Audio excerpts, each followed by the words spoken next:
How can it be that the second coming is described as the days of Noe, with people marrying and giving in marriage during the Great Tribulation? I'm going to say that again.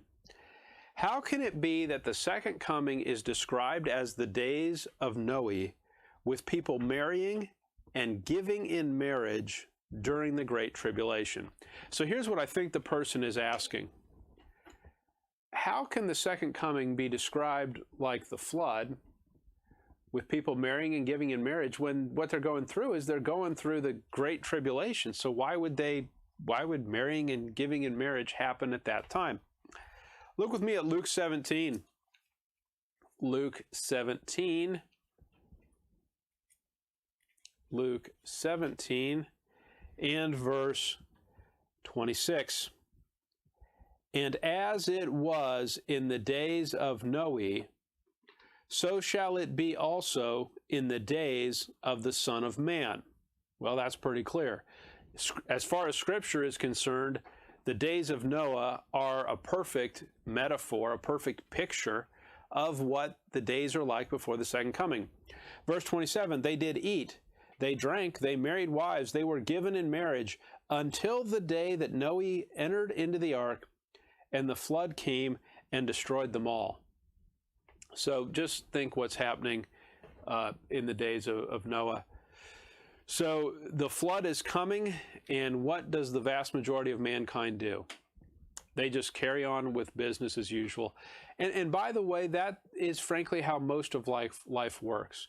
You know what happens, and I'm sorry this is the case, but you know what happens with people that die in traffic accidents? 10 minutes before that, they were going through their normal life and had no belief that their life was about to end. You know what happens to people that have heart attacks often is 10 minutes before it happened, they had no reason to suspect that their life was going to end, right? And that's just, that's how life is. Death doesn't give you a countdown clock. Now, our video staff is very helpful to you, right? They tell you the show's going to start in so many minutes, and you can plan your life around that, and you can time it and be prepared. Death doesn't do that, does it? A lot of times it just shows up, and people had no idea that was their day, but it is their day. Look with me at Matthew 24. Matthew chapter 24. Matthew 24. And let's look at verse 36. Matthew 24, 36. But of that day and hour knoweth no man, no, not the angels of heaven, but my Father only. But as the days of Noe were, so shall also the coming of the Son of Man be.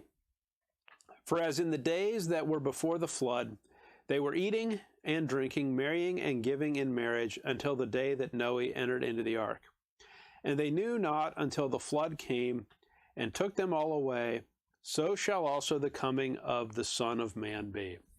So you can see that it's a clear scriptural pattern that the days before the second coming are likened to the days before the flood. So to understand this better, get Genesis 6. Let's understand some things about the days before the flood. Now, while you're turning to Genesis 6, let me ask you this. Should the flood have snuck up on anyone? Should it have come as a surprise, a shock?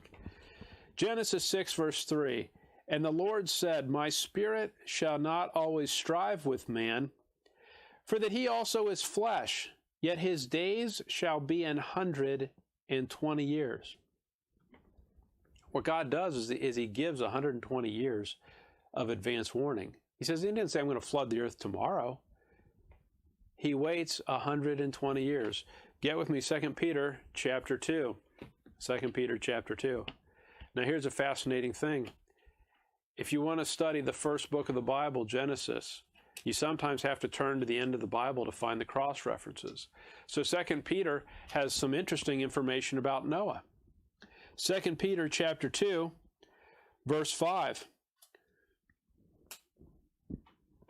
2 Peter 2, 5. And spared not the old world, but saved Noah, the eighth person, a preacher of righteousness, bringing in the flood upon the world of the ungodly. Now, if you take those two verses together, Genesis 6:3, 2 Peter 2:5, here's what I think they mean. God tells Noah, I'm going to flood the earth. It's going to be 120 years. That's what's going to happen. Should it have snuck up on anyone? Absolutely not. They had plenty of advance warning. 2 Peter 2:5 it tells you what Noah was. What was he? He was a preacher of righteousness. Now, I think I've told you this before, but you know who was the first architect in the Bible? Noah was the first architect because he was the first person to design and build the ark.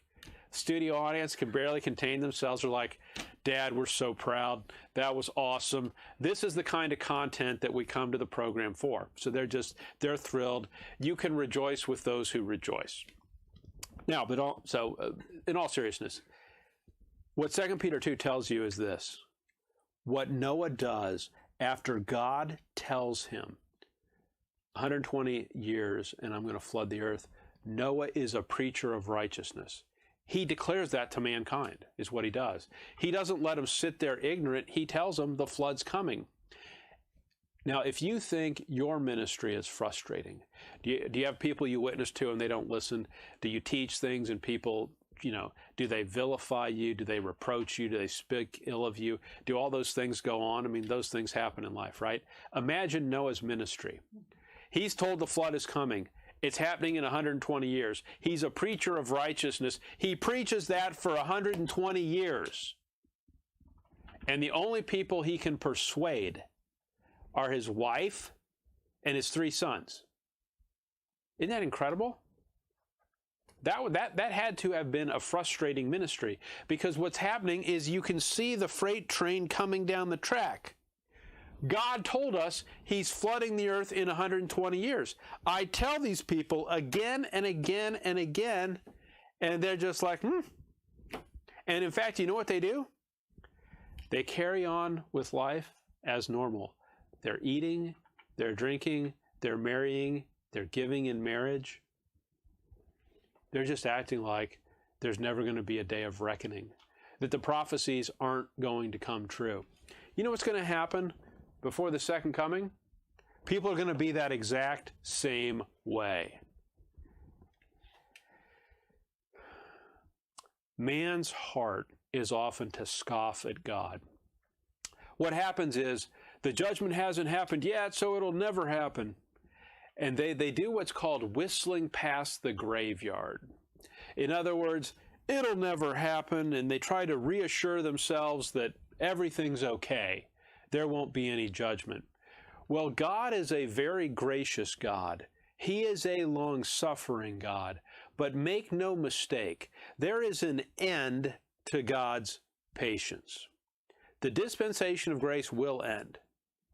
There will be a second coming, and God will pour out his wrath on his adversaries. So the flood is, in fact, a perfect picture of what it is like before the second coming.